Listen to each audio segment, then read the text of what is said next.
Wake up guys! Ito ang katotohanan tungkol sa ating araw. Unang-una, hindi ito big ball of gas and fire sa kalawakan. Itong mga picture na nakikita nyo ay CGI lamang or computer-generated image. Ito ang tunay na itsura ng ating araw. Kapag kinunan mo ito ng picture na may solar film, isang malaking ilaw lamang na ginawa ng Diyos. Sa Genesis chapter 1 verse 16, "And God made two great lights, the greater light to rule the day and the lesser light to rule the night. He made the stars also."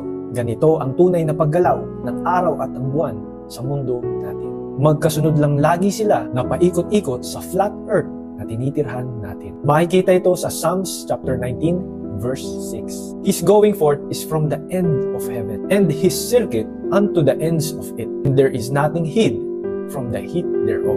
Pansinin natin ang salitang circuit. Ang meaning ng circuit ay roughly circular line, route or movement that starts and finishes at the same place. Sabi din sa Ecclesiastes chapter 1 verse 5, "The sun also rises and the sun goes down, and hastens to the place where it arose." So malalaman natin na ito ay pabalik-balik lang sa pinanggalingan dahil ito ay paikot-ikot lamang.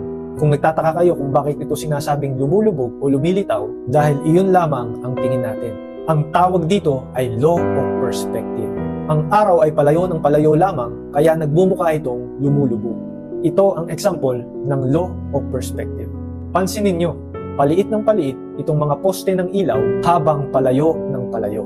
Ang araw ay hindi 93 million miles away from Earth, kundi ito ay nasa loob lamang ng firmament at ito ay mas malapit at mas maliit kumpara sa ating mundo. Gising na ba? Mesiya ka, Barak Yahuwah.